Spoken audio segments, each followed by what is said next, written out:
President of India, who will be presiding the entire ceremony as India celebrates Constitution Day. We are witnessing these live visuals from the Central Hall, the historic Central Hall, where the constituent members once used to sit and write the Constitution, or given this Constitution of India to the people of this country. And certainly, it's the 76th anniversary of the Constitution Day, a national festival that has been declared by the Government of India. Apart from President of India, who would be also, addressing the Member of Parliament from both the opposition and from the Treasury benches, would be also the head of the states living in Delhi. They have also been extended the invitation to come through the Parliament and to witness this historic occasion. Of course, in 9 different languages. महामहिम राष्ट्रपति जी,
भारत माता की।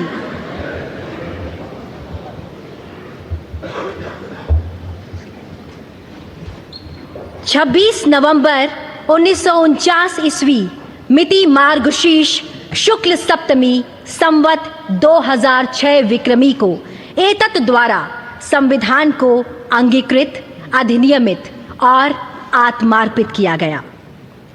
हमारा संविधान हमारा स्वाभिमान, और ये हम सभी के लिए बड़े हर्ष और गर्व की बात है कि इस वर्ष देश संविधान को अंगीकार किए जाने की 76वीं वर्षगांठ मना रहा है।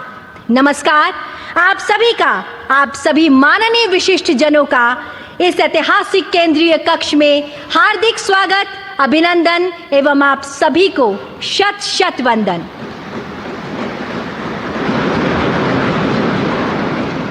इस कार्यक्रम का शुभारंभ करने हेतु मेरा सादर अनुरोध माननीय लोकसभा अध्यक्ष श्री ओम बिरला जी से कि आप मान्यवर कृपया स्वागत संबोधन प्रस्तुत करने की कृपा करें।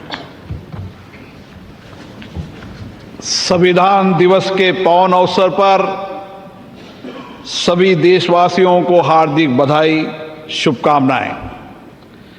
इस पावन अवसर पर आज हम भारत की संविधान सभा के अध्यक्ष डॉक्टर राजेंद्र प्रसाद जी, हमारे संविधान के शिल्पकार बाबा साहब डॉक्टर भीमराव अंबेडकर जी एवं संविधान सभा के सभी मान्य सदस्यों का आदरपूर्वक नमन करते हैं। उनके अद्भुत ज्ञान, विवेक, दूरदृष्टि और अथक परिश्रम से ही ऐसा महान संविधान मिला जो में न्याय, समानता, बंधुत्व और हर नागरिक के सम्मान और गरिमा की गारंटी देता है। इस अवसर पर पधारे हमारे माननीय राष्ट्रपति महोदय जी, माननीय उपराष्ट्रपति जी, माननीय प्रधानमंत्री जी, राज्यसभा में सदन के नेता, माननीय संसदीय कार्य मंत्री, राज्यसभा में सदन के प्रतिपक्ष नेता, लोकसभा में नेता प्रतिपक्ष, राज्यसभा के उपसभापति, माननीय मंत्रीगण, सभी दल के नेतागण, माननीय सदस्यगण, अतिथियों, आप सभी का इस ऐतिहासिक संविधान सदन में हार्दिक स्वागत, अभिनंदन। संविधान सभा का ये केंद्रीय कक्ष और पवित्र स्थान है जहां गहन चर्चा, संवाद एवं विचार मंथन के बाद हमारे संविधान को आकार दिया गया। जनता की आकांक्षाओं को संवैधानिक प्रावधानों में लिपिबद्ध किया गया। संविधान के मार्गदर्शन में पिछले 7 दशक से अधिक के कालखंड में हमने नीतियों और कानून बनाए और सामाजिक न्याय और समावेशी विकास के लक्ष्य प्राप्त किए। हमने अपने संविधान के मार्गदर्शन में हमने सुशासन और सामाजिक आर्थिक विकास की एक परिवर्तनकारी यात्रा तय की है। भारत विश्व का सबसे जीवंत और सफल लोकतंत्र माना जाता है। हमारा संविधान का गौरव है और हमारे संविधान की प्रस्तावना में लिखित शब्द हम भारत के लोग, हमारी सामूहिक शक्ति, राष्ट्रीय एकता और जन कल्याण के लक्ष्य की सशक्त अभिव्यक्ति है। आज हम सभी का सामूहिक लक्ष्य है वर्ष 2047 तक भारत को विकसित राष्ट्र बनाने का, और ये लक्ष्य तभी पूर्ण होगा जब हम अपने जीवन में संविधान के मूल्यों और आदर्शों को अपनाएंगे। आइए आज इस पावन दिवस पर हम अपने इस संकल्प को दृढ़ करें कि संविधान के मूल्यों एवं आदर्शों को आत्मसात करेंगे और हमारा निर्णय राष्ट्र हित को सर्वोपरि होगा। अपने कर्तव्यों और दायित्वों को निभाते हुए आने वाली पीढ़ियों के लिए हम एक ऐसे भारत का निर्माण करेंगे जो विकास, न्याय, एकता, बंधुता और मानवीय गरिमा की मिसाल हो। और इसी भावना के साथ मैं सभी उपस्थित अतिथियों का धन्यवाद व्यक्त करता हूं। जय हिंद। बहुत बहुत धन्यवाद मान्यवर। And now I request honourable vice president of India and chairman Rajya Sabha Shri CP Radhakrishnan ji to kindly address the distinguished gathering. தாயின் அன்பாய், தந்தையின் அறிவாய், குருவின் ஒளியாய், தாயாய், தந்தையாய், குருவாய், தெய்வமாய் நாம் அனுதினமும் வழிபடுகின்ற புனித பாரத அன்னையின் பொற்பாதங்களை முதற்கண் பணிந்து வணங்கி, I touch and salute the holy feet of Bharat Mata, the most powerful and the most merciful. Honorable President of India, Srimati Draupadi Murmu ji, Honorable Prime Minister of India, Shriman Narendra Modi ji, Honorable Speaker Lok Sabha, Shriman Om Birla ji, Honorable Union Ministers, Honorable Leaders of the Opposition of both houses, Honorable Deputy Chairman Rajya Sabha, distinguished members of Parliament, Bhai Begno, sabko namaskar. On this great day in 1949, our holy constitution was adopted by the Constituent Assembly of Independent Bharat. I extend my warm greetings to all my beloved Bharat Vasis. Since 2015, we have started observing 26th November as the Constitution Day every year, Samvidhan Divas. Now it has become the pride celebration of every Indian. Our great extraordinary leaders like Baba Saheb, Dr. Bhimrao Ambedkar ji, Dr. Rajendra Prasad ji, Sri N. Gopalaswamy Iyengar, and Sri Alladi Krishnaswamy Iyer ji, Sri K.M. Munshi ji, Durgabai Deshmukh ji, and other great leaders made this constitution in such a way in its every page we see the soul of our nation.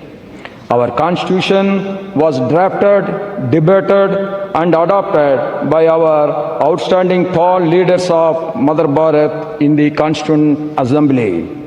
It embodies the collective wisdom, sacrifice and the dreams of millions of our countrymen who fought for freedom.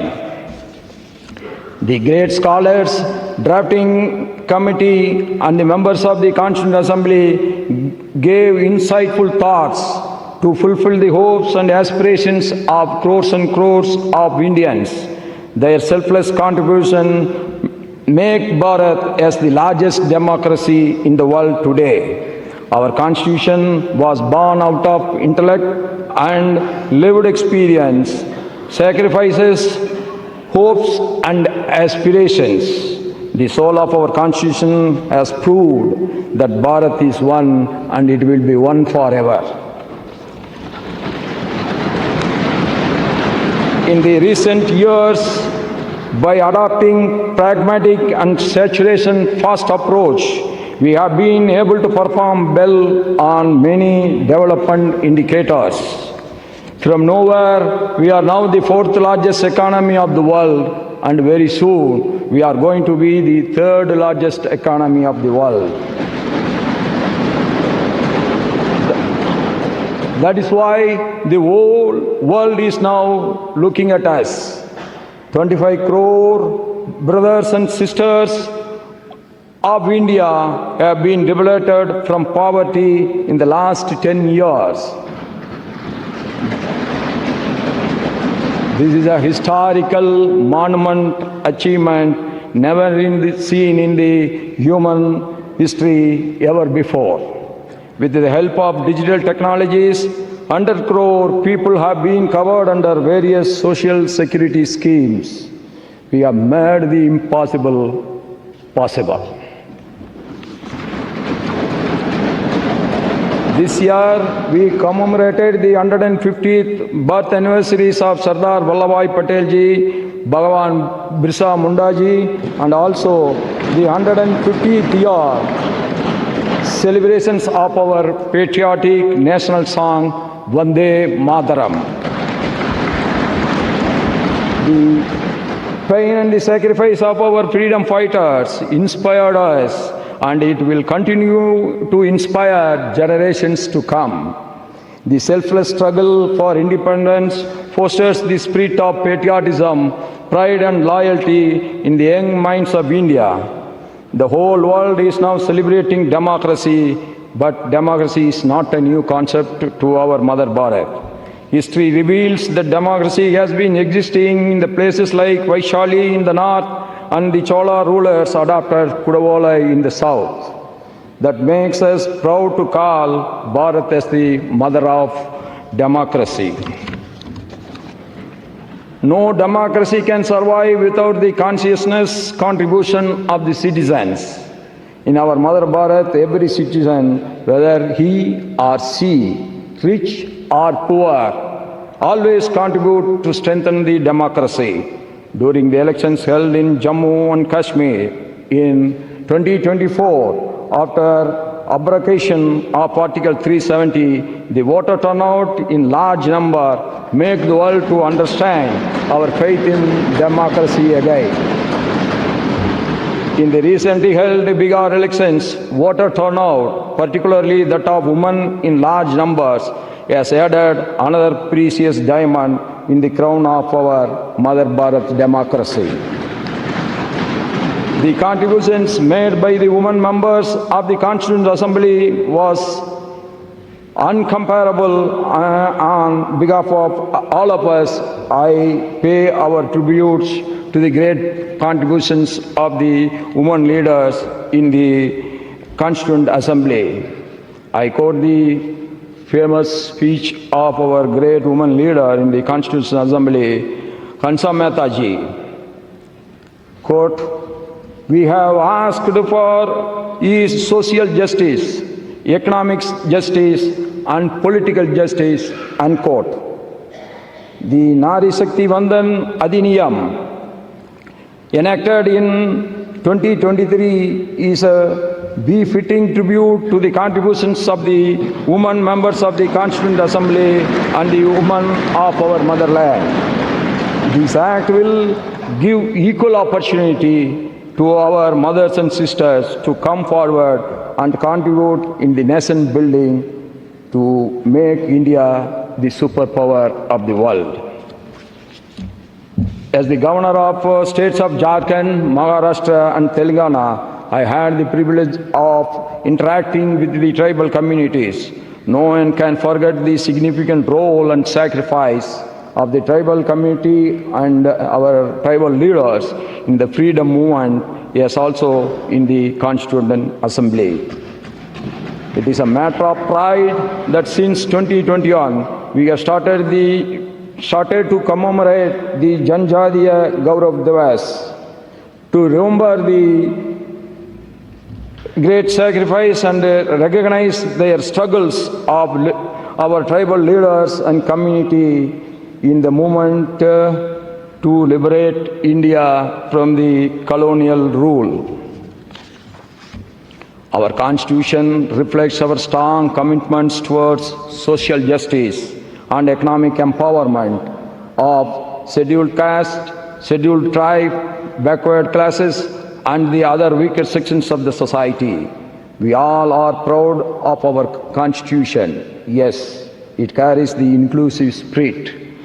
The ideals of justice, liberty, equality, and fraternity in the preamble ensure that every citizen, regardless of caste, creed, gender, language, region, or religion, has the rightful place in Bharat.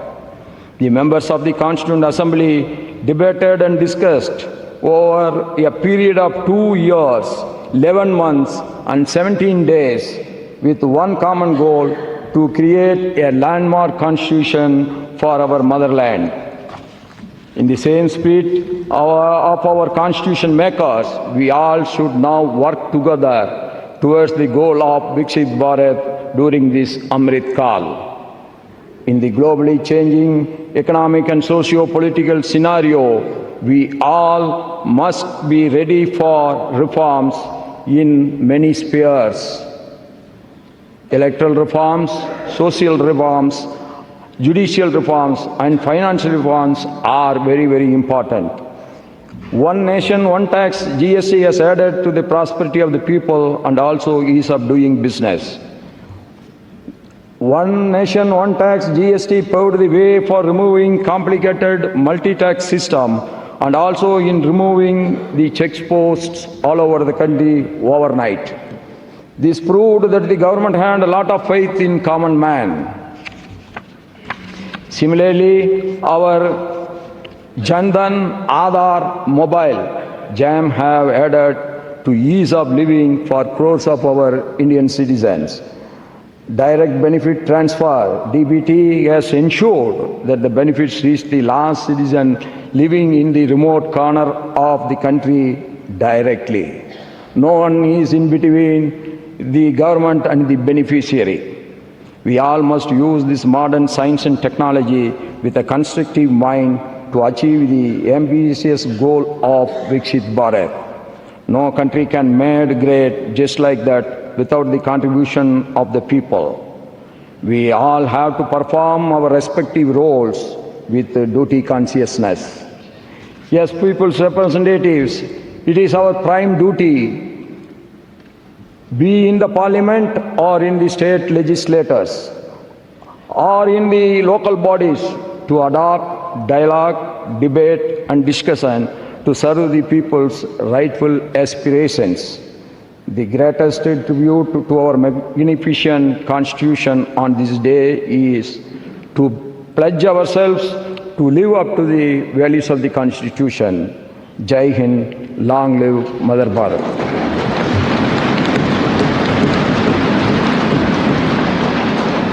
Thank you very much sir. आज का ये ऐतिहासिक दिन हमारे संविधान को समर्पित है।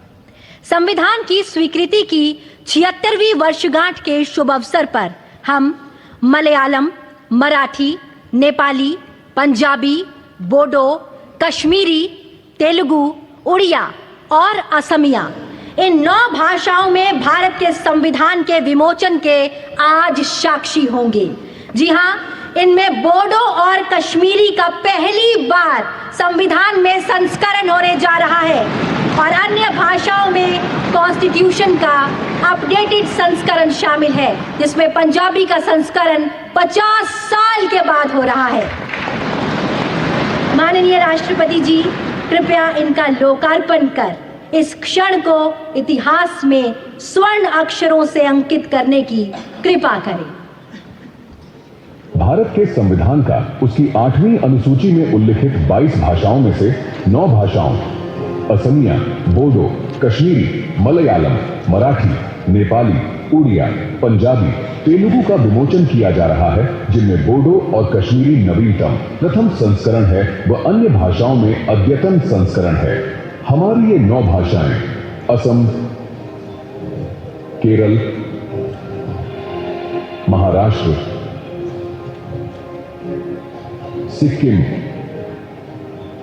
ओडिशा, पंजाब, आंध्र प्रदेश तथा तेलंगाना और जम्मू कश्मीर संघ राज्य क्षेत्र में जनसाधारण द्वारा प्रयोग में लाई जाती है। बहुत बहुत धन्यवाद।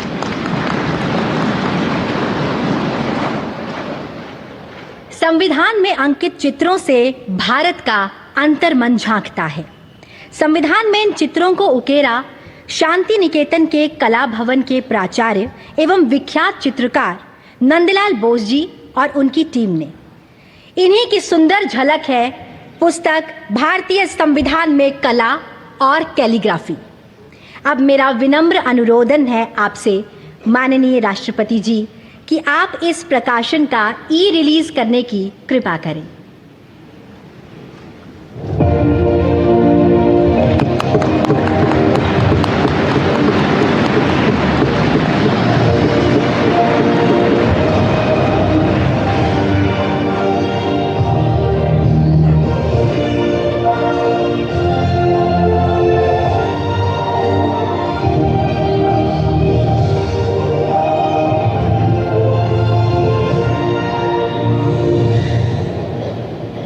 बहुत बहुत धन्यवाद। अब माननीय राष्ट्रपति जी, आपसे विनम्र अनुरोध है कि आप अपने ज्ञानवर्धक शब्दों से हम सभी का मार्ग प्रशस्त करने की कृपा करें।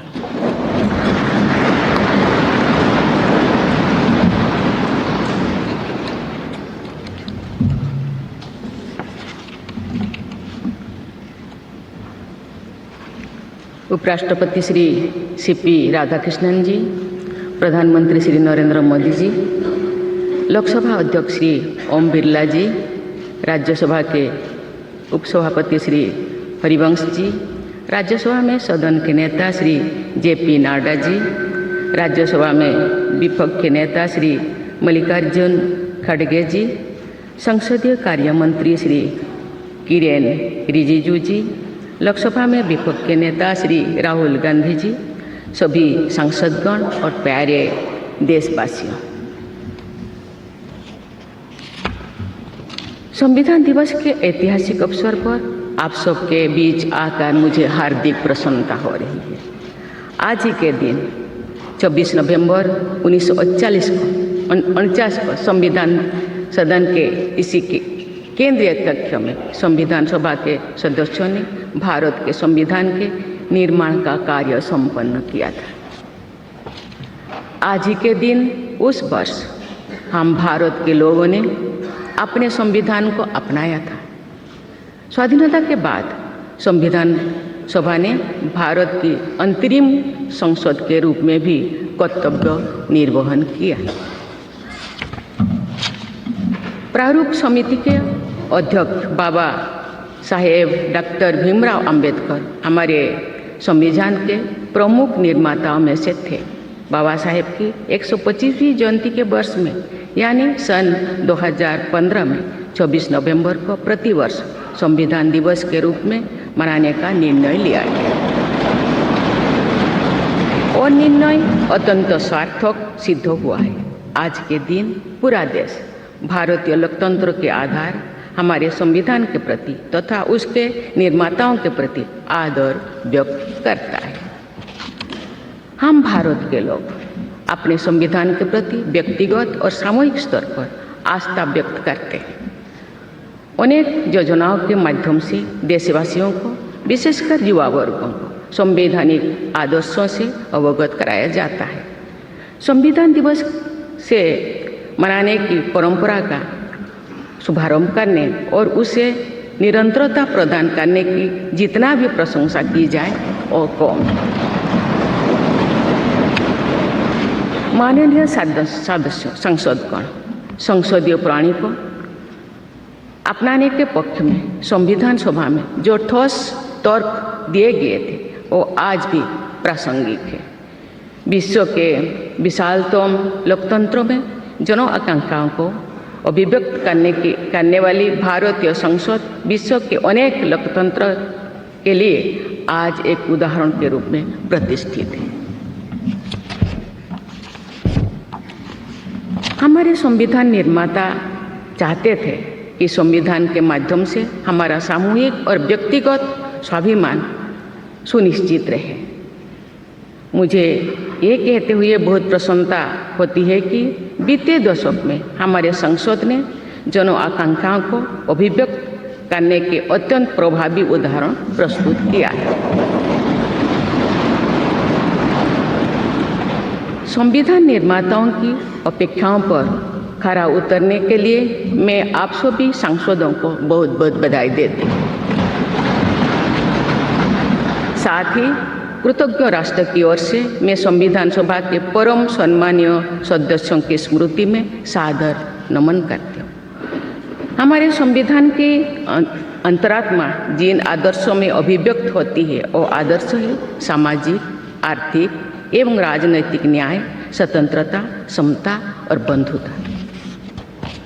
मुझे ये देखकर हर्ष होता है कि इन सभी आयामों पर संसद सदस्यों ने संविधान निर्माताओं की परिकल्पनाओं को यथार्थ स्वरूप प्रदान किया है। हमारी संसदीय प्रणाली की सफलता के ठोस प्रमाण के रूप में आज भारत विश्व की तीसरी सबसे बड़ी अर्थव्यवस्था बनने की ओर तेज गति से अग्रसर है। भारत में लगभग 25 करोड़ लोगों के गरीबी की सीमा रेखा से बाहर आने से आर्थिक न्याय के पैमाने पर विश्व की सबसे बड़ी सफलता अर्जित है। हमारे संविधान में सामाजिक न्याय को प्रमुखता दी गई है। सामाजिक न्याय के आदर्शों के अनुरूप समावेशी विकास के प्रयास किए जा रहे हैं। ऐसे अनेक प्रयासों में इकोनॉमिकली वीकर सेक्शंस के लिए शिक्षण संस्थाओं और रोजगार में आरक्षण का प्रावधान करना, दिव्यांगजनों की परिभाषा को विस्तार देते हुए उनके हित में विशेष अधिनियम लागू करना और उसे कार्यरूप देना तथा राष्ट्रीय पिछड़ा वर्ग आयोग को संवैधानिक दर्जा प्रदान करना शामिल है। 3 तलाक से जुड़े सामाजिक कुरीति पर अंकुश लगाकर संसद ने हमारी बहनों बेटियों के सशक्तिकरण और सामाजिक न्याय की दिशा में ऐतिहासिक कदम उठाए हैं। देश के आर्थिक एकीकरण के लिए स्वाधीनता के बाद का सबसे बड़ा टैक्स सुधार गुड्स एंड सर्विसेज टैक्स के रूप में किया गया है। आर्टिकल 370 के प्रावधानों को निरस्त करके देश के समग्र राजनैतिक एकीकरण के मार्ग में बाधक बने हुए अवरोध को दूर किया गया। नारी शक्ति बंधन अधिनियम द्वारा वुमेन लीड डेवलपमेंट के एक नए युग आरंभ होगा।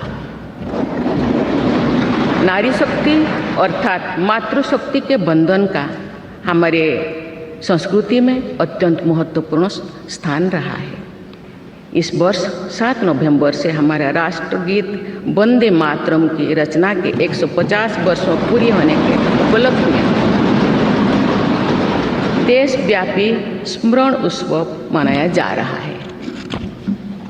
ये स्मरण उत्सव भारत माता को समृद्ध, सशक्त और आत्मनिर्भर बनाने का संकल्प का अवसर है। मुझे विश्वास है कि इस राष्ट्रीय संकल्प की सिद्धि के लिए आप सभी सदस्यगण देशवासियों को दिशा और प्रेरणा प्रदान करेंगे। हमारा संविधान हमारी राष्ट्रीय अस्मिता का ग्रंथ है। ये हमारी राष्ट्रीय पहचान का ग्रंथ है। ये कॉलोनियल माइंडसेट का परित्याग करके नेशनलिस्ट माइंडसेट के साथ देश को आगे बढ़ाने की मार्गदर्शक ग्रंथ है। इसी भावना के अनुरूप सामाजिक और तकनीकी बदलाव को ध्यान में रखते हुए क्रिमिनल जस्टिस सिस्टम से जुड़े महत्वपूर्ण अधिनियम लागू किए गए। दंड के स्थान पर न्याय की भावना पर आधारित भारतीय न्याय संहिता, भारतीय नागरिक सुरक्षा संहिता और भारतीय साक्ष्य अधिनियम को लागू किया गया है। ऐसे अनेक प्रगतिशील वैधानिक को सार्थक विमर्श के बाद पारित करने के लिए मैं संसद सदस्यों की मुक्त कंठ से सराहना करती हूँ।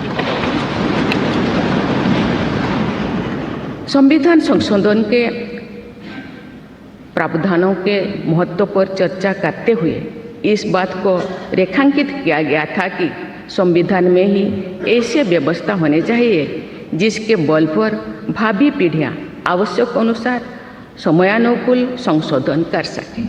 इस प्रकार संविधान निर्माताओं ने हमारे संविधान को गतिशीलता और जीवंतता प्रदान की है।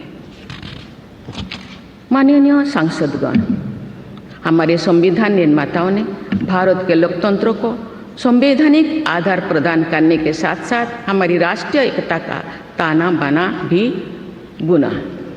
संविधान निर्माण में अग्रणी भूमिका निभाने के साथ साथ सरदार पटेल ने अनेक रियासतों के विलय का महान कार्य करके भारत की एकता को नया स्वरूप दिया। इस वर्ष सरदार पटेल की 150वीं जयंती देशवासियों ने मनाई।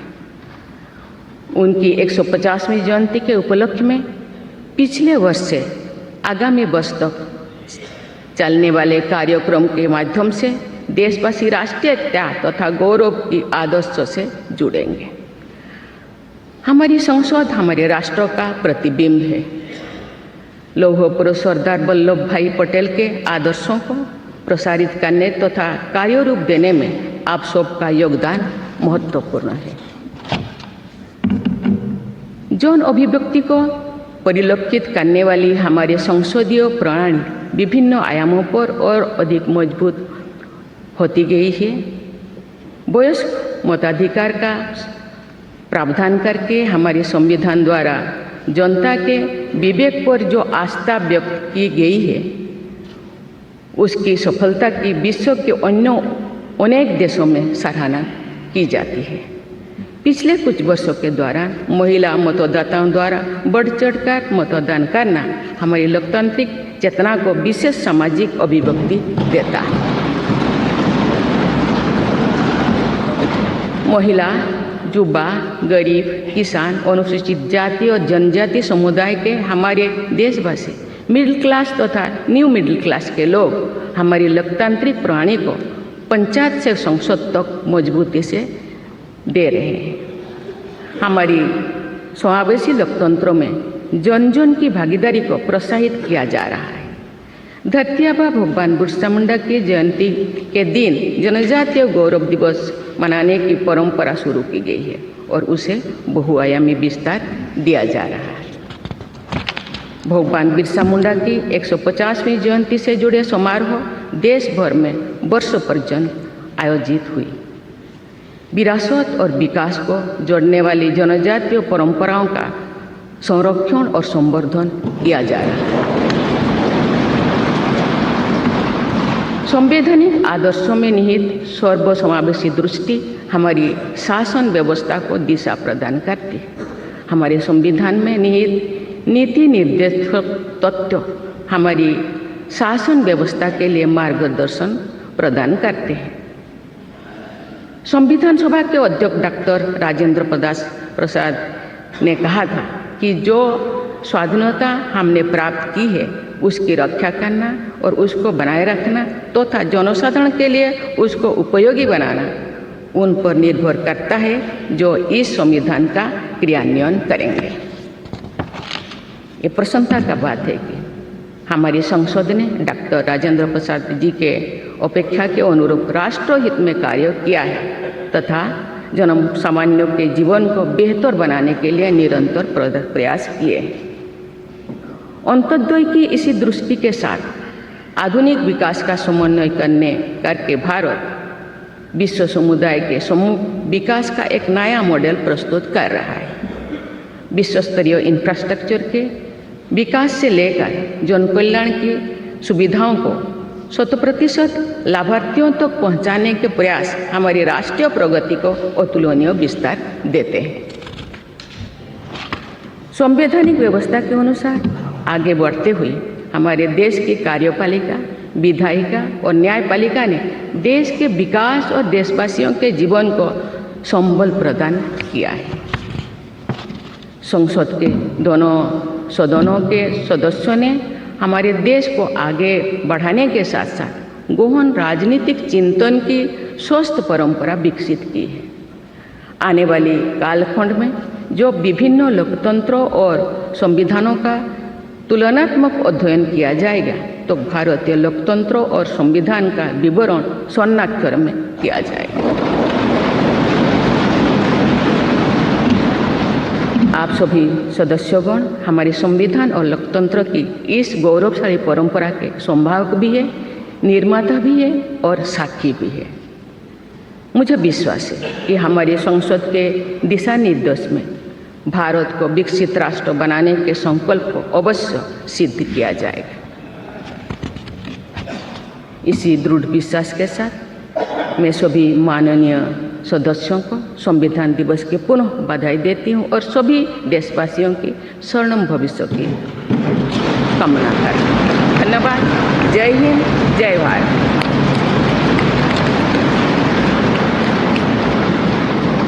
बहुत बहुत धन्यवाद माननीय राष्ट्रपति जी। और अब आपसे विनम्र अनुरोध है कि आज के इस विशेष अवसर पर आप पूरे राष्ट्र के साथ उद्घोषिका का वाचन करें। Now we all will read the preamble led by honourable president ma'am.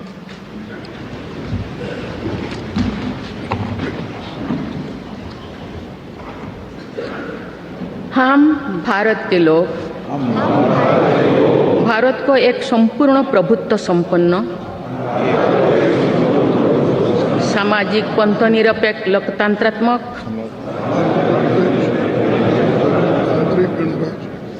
गणराज्य बनाने के लिए तथा उसके समस्त नागरिकों को सामाजिक, आर्थिक और राजनैतिक न्याय, विचार, अभिव्यक्ति, विश्वास, धर्म और उपासना की स्वतंत्रता, प्रतिष्ठा और अवसर की समता प्राप्त कराने के लिए तथा उन सब में व्यक्ति की गरिमा और राष्ट्र की एकता और अखंडता सुनिश्चित करने वाली बंधुता बढ़ाने के लिए दृढ़ संकल्प होकर अपनी इस संविधान सभा में आज तारीख 26 नवंबर 1949 ईस्वी को एतद् द्वारा इस संविधान को अंगीकृत, अधिनियमित और आत्मार्पित करते हैं।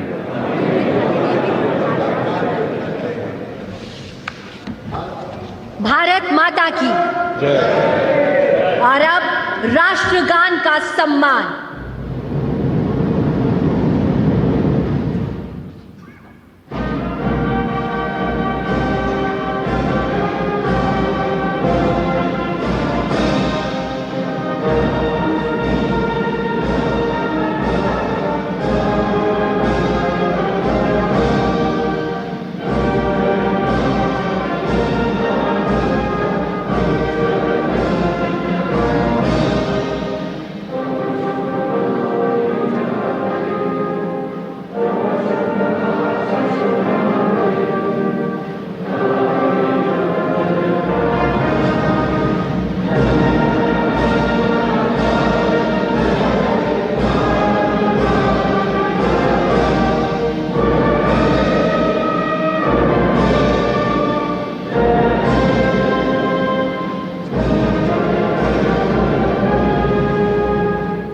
भारत माता की जय।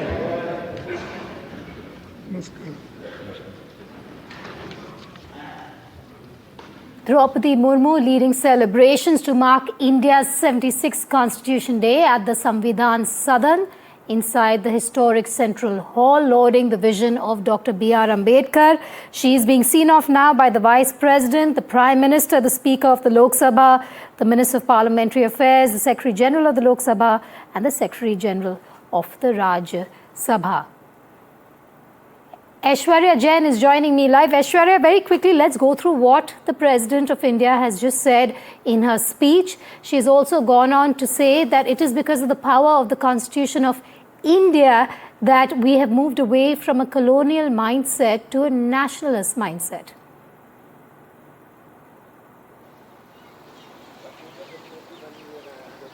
Well, certainly, leaders cutting across the party lines shared thoughts, and the same thought was shared by President of India Draupadi Murmu at the Central Hall while she was addressing to the Member of Parliament sitting right there. President of India Draupadi Murmu clearly stated that yes, India is moving forward from the colonial thought to the integral values of the country, and this is all because the Constitution of India. Draupadi Murmu went on to say that this government has worked to uplift and to make life better of the scheduled caste, scheduled tribe, and therefore the reason perhaps the constitutional validity had been given to those institutions who are being made by and the commissions being made for the SC/ST. She also stated that this government had made sure that how the women gets their due right, and by removing triple talaq, by bringing a new law, the rights of women had got. It is also President of India Draupadi Murmu who stated that how India is moving forward to become the third largest economy in the world, and this is all because of the constitution values. She also remembered those members of the Constituent Assembly, Baba Sahab Ambedkar and others who gave constitution, and went on to say that this is a constitution which can have amendments as per the demands and requirements of the people of this country, and therefore the reason in the past we have seen several such amendment being made to the constitution. So certainly a day of celebration where from Lok Sabha Speaker to Vice President and later Draupadi Murmu, President of India, addressed the Member of Parliament on the dais. We have seen from Prime Minister to the Leader of the House, JP Nadda, Parliamentary Affairs Minister Kiren Rijiju, Vice President, alongside with Leader of Opposition from both Rajya Sabha and Lok Sabha were present. Certainly from today, it would be a nationwide celebration as the preamble was read by the President of India as well, and there would be all across the country from panchayat level to different institutions of our country, from the parliament, there would be debates, discussion on the theme of 76th year of constitution, that is Hamara Samvidhan, Hamara Swabhiman.